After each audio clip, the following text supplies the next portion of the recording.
Good morning साथियों। आज हम लोग झारखंड शैक्षणिक अनुसंधान एवं प्रशिक्षण परिषद रांची झारखंड द्वारा जारी किए गए model set 2023 class 11th Hindi elective का फुल डिस्कशन करेंगे। तो इसके कुछ सामान्य निर्देश पढ़ लेते हैं। इसमें कुल प्रश्न 40 है। सभी प्रश्न के उत्तर अनिवार्य है और प्रत्येक प्रश्न के लिए एक अंक निर्धारित किए गए हैं और प्रत्येक प्रश्न में 4 विकल्प दिए गए हैं जिसमें एक विकल्प को चुनना है और गलत उत्तर के लिए कोई अंक नहीं काटे जाएंगे। तो समय दिया है इसमें 1 घंटा। तो सीधे हम लोग प्रश्न के ऊपर आते हैं, देखते हैं प्रश्न कैसा दिया हुआ है। तो पहला प्रश्न है जो है खंड क है, उसमें है अपठित बोध यानी बिना पढ़ा हुआ। निम्नलिखित गद्यांश को पढ़कर प्रश्न संख्या 1 से 4 के लिए सही विकल्प का चयन कीजिए। मतलब एक गद्यांश दिया है और 4 प्रश्न हैं, उसको पढ़ करके हल करना है। तो चलिए हम लोग देखते हैं प्रश्न। पहला प्रश्न है संस्कृति की शाश्वत धारा के निर्माण में कौन सहायक होते हैं। तो जैसे हम लोग देख पा रहे हैं कि यहाँ पर जैसे महाकवियों एवं मनीषी चिंतकों, तो इसका सही आंसर हो जाएगा ऑप्शन नंबर 3। चलिए नेक्स्ट प्रश्न को देखते हैं। नेक्स्ट प्रश्न है लोक में उच्चतम जीवन आदर्शों की स्थापना कौन करते हैं। तो हम लोग पहले गद्यांश में देख लेते हैं। गद्यांश में दिया हुआ है कि संकल्प और सृजन लोग उच्चतम जीवन आदर्शों की स्थापना करते हैं। ठीक है, यहाँ पर दिया हुआ है। तो ये किसके विषय में कहा गया है? सत्यधर्मी स्थिर, सत्यधर्मी के बारे में कहा गया है। तो इसका सही आंसर हो जाएगा सत्यधर्मी। चलिए नेक्स्ट प्रश्न देखते हैं। राजनीतिक और आर्थिक अवस्थाएं किस बात का अनुपालन करके सार्थक हो पाता है। तो हम लोग पहले देखते हैं गद्यांश में किसको कहा गया है। तो यहाँ लिखा है सर्वोच्च राजनीतिक और आर्थिक जब शाश्वत का अनुपालन हो। किसका? शाश्वत। तो इसका सही आंसर हो जाएगा शाश्वत। चलिए चौथा नंबर प्रश्न देखते हैं। चौथा नंबर प्रश्न है व्यय का विलोम कौन सा है। तो हम लोग व्यय का विलोम जानते हैं क्या होता है? आय होता है। चलिए पाँचवा नंबर प्रश्न देखते हैं। निम्नलिखित पदांश को पढ़कर ध्यानपूर्वक पढ़कर प्रश्न संख्या 5 से 8 के सही विकल्प का चयन कीजिए। मतलब एक कविता टाइप का दिया हुआ है और उसको पढ़ करके उत्तर देना है 5 से 8 प्रश्न तक। तो हम लोग पहले प्रश्न को पढ़ लेते हैं। लिखा हुआ है कुछ सपनों के मर जाने से जीवन नहीं मरा करता है, पंक्ति से क्या तात्पर्य है। तो हम लोग पहले थोड़ा सा पढ़ लेते हैं। यहाँ लिखा हुआ है छिप छिप आंसू बहाने वालों, मोती व्यर्थ बहाने वालों, कुछ सपनों के मर जाने से जीवन नहीं मरा करता। यानी यहाँ जीवन के बारे में कहा गया और सपनों के बारे में कहा गया है। तो हम लोग देख लेते हैं। कुछ सपने टूट जाते हैं, कुछ स्वजनों के मर जाने से सपने मर जाते हैं, कुछ आशा पूरी न भी हो तो भी जीवन नष्ट नहीं होता। यहाँ पर जो पंक्ति में तात्पर्य है कहा गया है ये इसी के बारे में कहा गया है। प्रश्न संख्या 5 का सही आंसर हो जाएगा ऑप्शन नंबर 3। चलिए नेक्स्ट प्रश्न देखते हैं। आंसू की उपमा कवि ने किससे की है। तो हम लोग पढ़ें सपने से किया है। किससे किया है? सपनों से। ये अगला प्रश्न है प्रस्तुत काव्यांश के माध्यम से कवि ने क्या प्रेरणा दी है।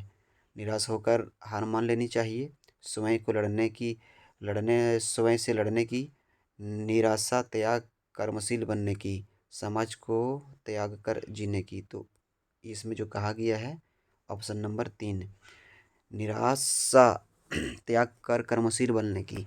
चलिए नेक्स्ट प्रश्न देखते हैं। नेक्स्ट प्रश्न है छिप छिप आंसू बहाने वालों, मोती व्यर्थ बहाने वालों, पंक्ति में कौन सा अलंकार है। तो इसमें जो अलंकार है वो है पुनरुक्ति प्रकाश, यानी प्रश्न संख्या 8 का सही आंसर हो जाएगा 4 नंबर। चलिए नेक्स्ट देखते हैं। 9 नंबर प्रश्न है, खंड ख रचनात्मक लेखन एवं अभिव्यक्ति और माध्यम। संचार माध्यम का प्रमुख कार्य सूचना देना, शिक्षित करना, रोजगार संबंधी जानकारी देना, इनमें से सभी। तो इसका सही आंसर हो जाएगा इनमें से सभी, 9 नंबर का। चलिए 10 नंबर प्रश्न देखते हैं। 10 नंबर है, पत्रकारिता के विकास में कौन सा मूल भाव सक्रिय रहता है?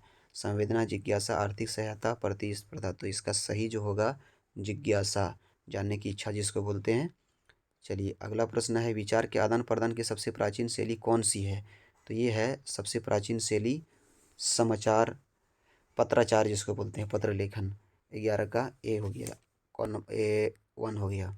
चलिए, भारत में प्रकाशित होने वाले प्रथम समाचार पत्र बंगाल गजट का प्रकाशन किस वर्ष हुआ? तो जेम्स हिकी द्वारा इसको प्रकाशित किया गया था। एक कौन कब प्रकाशित किया गया है? किसी किताब में, किसी किताब में दिया है 1779।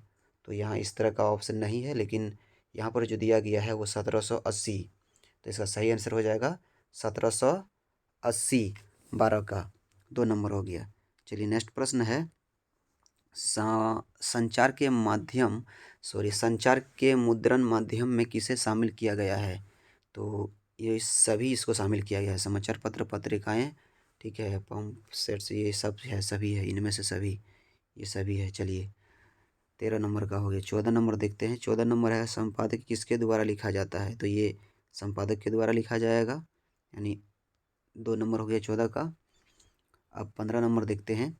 15 नंबर प्रश्न जो है वो है, फीचर में तथ्यों की प्रस्तुति का ढंग होता है। तो नीरस, व्यापक, मनोरंजक और है संकुचित। तो इसका सही आंसर हो जाएगा मनोरंजक, यानी ऑप्शन नंबर 3 हो गया इसका। उसके बाद है, औपचारिक पत्र में किन पत्रों को शामिल किया जाता है? संपादक के पत्र जो है। उसके बाद है शिकायत पत्र, व्यावसायिक पत्र, ये सभी। तो 16 का हो जाएगा ये सभी। 17 नंबर देखते हैं जो है, रिमाइंडर को हिंदी में क्या कहते हैं? रिमाइंडर, तो रिमाइंडर को हिंदी में क्या कहते हैं? अनुस्मारक, यानी ऑप्शन हो जाएगा 3 नंबर इसका 17 का। 4 नंबर है, 18 नंबर है कि नोटिस को हिंदी में क्या कहते हैं? तो नोटिस को हिंदी में क्या कहते हैं? सूचना, यानी 18 का ए हो जाएगा, 18 का ए, सूचना। 19 नंबर देखते हैं। 19 नंबर जो है ये पाठ्यपुस्तक खंड गौ का है। निम्नलिखित पदांश को ध्यानपूर्वक पढ़कर प्रश्न संख्या 19 से 22 के सही विकल्पों को चयन कीजिए, मतलब चयन करना है, ठीक है। इसमें एक कविता दिया हुआ है, ठीक है, मुरली तव, ये पढ़ लीजिएगा आप लोग। इसमें हम डायरेक्ट प्रश्नों के ऊपर आते हैं। लिखा हुआ है कि प्रस्तुत पंक्ति के कवि कौन है? तो इसका कवि जो है ये सूरदास है। इसका कवि कौन है? सूरदास। चलिए नेक्स्ट देखते हैं। नेक्स्ट प्रश्न है, वो है, प्रस्तुत काव्यांग की भाषा क्या थी? तो ये ब्रज भाषा में, सूरदास ने ब्रज भाषा में लिखा हुआ है। चलिए लिखे हैं। चलिए अगला प्रश्न दे देखते हैं, किसे एक पाँव पर खड़ा रख के, मतलब किसे एक पाँव पर खड़ा करके रखा जाता है? मतलब किसको परेशान किया जा रहा था? तो ये गोपाल को परेशान किया जा रहा था। किसको? गोपाल को, यानी प्रश्न संख्या 21 का सही आंसर हो जाएगा ऑप्शन नंबर 2, गोपाल को, ठीक है। आगे बोल रहा है, नंदलाल को कौन नचाता है? तो नंदलाल को कौन नचाता है? नंदलाल को नचाता है मुरली। कौन नचाता है? मुरली। अगला प्रश्न है, बोरत तो बोरियों पे, इसमें जो है पंक्ति का किस त्यौहार का किया गया? तो इसमें होली का जिक्र किया गया है। चलिए अगला प्रश्न जो है वो है, झरही झरही झीनी बूंद है, ये जो है बोला है अलंकार, इसमें 2 बार प्रयुक्त हुआ है। तो ये है पुनर्युक्ति प्रकाश अलंकार, यानी ऑप्शन नंबर ए हो जाएगा इसका। नेक्स्ट प्रश्न है, प्रकृति का सुकुमार कवि किसे कहा जाता है? तो इसको सुमित्रा नंदन पंत को कहा जाता है। नेक्स्ट प्रश्न है 26 नंबर, संध्या के बाद कविता का मूल स्वर क्या था, यानी 26 नंबर बोल रहा है संध्या के बाद कविता का मूल स्वर क्या था, तो ग्रामीण जीवन का सामाजिक यथार्थ। चलिए अगला प्रश्न है, बादल को घिरते देखा है कवि के लेखक, तो इसको कौन लिखा है बादल को घिरते, ये लिखा है आपको जाकर के नागार्जुन, नागार्जुन लिखा है। अगला जो है वह निम्नलिखित गद्यांश को ध्यानपूर्वक पढ़कर प्रश्न संख्या 28 से 31 के सही विकल्प का चयन कीजिए। मतलब यहाँ पर भी एक गद्यांश दिया हुआ है, उसको पढ़ करके जो है जवाब देना है, प्रश्न का उत्तर देना है। तो बोला है प्रस्तुत पंक्ति किस पाठ से ली गई है, तो हम लोग थोड़ा सा पढ़ लेते हैं। सारा घर मक्खियों से भिनकता रहा था, ये जो लिया गया है ये दोपहर का भोजन से लिया गया है। कहाँ से, दोपहर का भोजन से लिया गया है। चलिए नेक्स्ट प्रश्न को देखते हैं। नेक्स्ट प्रश्न है कि विभाग की कलरकी से किनकी छटनी हुई थी, तो इसमें जो छटनी हुई थी सिद्धेश्वरी के पति यानी मुंशी चंद्रिका प्रसाद का छटनी हो गया था। चलिए ऑप्शन नंबर ए हो गया इसका, 1 नंबर हो गया सही। चलिए अगला है, आंगन की अंगनी पर कई पेबंद लगी एक गंदी साड़ी टंगी थी, यहाँ किसकी साड़ी की बात कर रही है, तो हम लोग देखें जो है मुंशी चंद्रिका प्रसाद की पत्नी यानी सिद्धेश्वरी, यानी ऑप्शन नंबर 3 हो गया इसका, सिद्धेश्वरी की बात कर रहा है यहाँ पर। चलिए अगला है, प्रस्तुत पंक्ति के लेखक कौन है, तो इसको लिखा है अमरकांत। क्या कौन लिखा है, अमरकांत, लेखक इसका कौन है, अमरकांत है। अगला प्रश्न है, टॉर्च बेचने वाला वायदे के मुताबिक कितने साल बाद उस जगह पहुंचा जहां उन्हें दोस्त का मिलना था, मतलब अपना दोस्त, 2 दोस्त था, उसने वादा किया था कि हम मिलेंगे, तो क्या साल के बाद, 5 साल के बाद। तो ऑप्शन देखते हैं कहाँ है, ऑप्शन नंबर 4 में है 5 साल।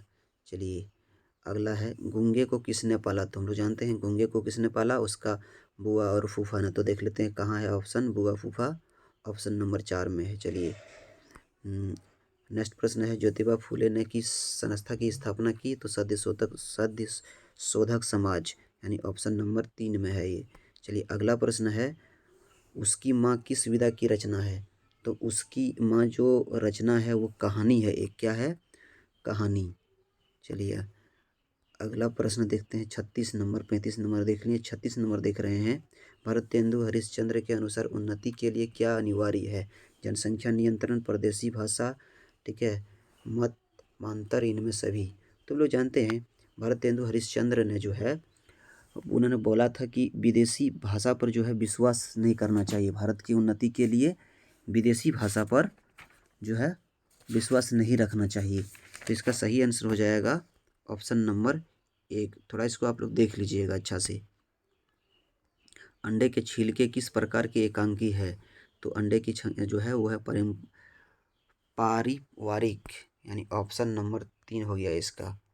38 नंबर क्वेश्चन है, हुसैन की कहानी अपनी जवानी में हुसैन कौन से बोर्डिंग स्कूल भेजे गए, तो हम लोग जानते हैं बड़ौदा, यानी ऑप्शन नंबर 3 इसका सही हो गया। कौन स्कूल, हम बड़ौदा बोर्ड स्कूल यानी बोर्डिंग स्कूल। नेक्स्ट प्रश्न है, 39 नंबर, आधुनिक भारतीय चित्रकला के प्रमुख स्तंभ मकबूल फिदा हुसैन को 1973 में किस सम्मान से अलंकृत किया गया, मतलब उसको कौन सम्मान दिया गया था, तो उसको दिया था पद्म भूषण जो है दिया गया था, यानी 39 का सही आंसर हो जाएगा ऑप्शन नंबर 3, पद्म भूषण दिया था। चलिए अगला प्रश्न है 40 नंबर, आवारा मसीहा किस विधा की रचना है, तो ये जो है ये है जीवनी है, ये क्या है, जीवनी लिखा हुआ है, ठीक है, जीवनी। तुम लोग जो है मॉडल सेट हिंदी इलेक्ट्रिव का पूरा सॉल्यूशन देख लिए साथियों। अगर वीडियो अच्छा लगा तो लाइक, शेयर और सब्सक्राइब कर दीजिएगा, ताकि और वीडियो जो मैं अपलोड करूं आप लोगों तक जो है नोटिफिकेशन उसका पहुंच सके। धन्यवाद।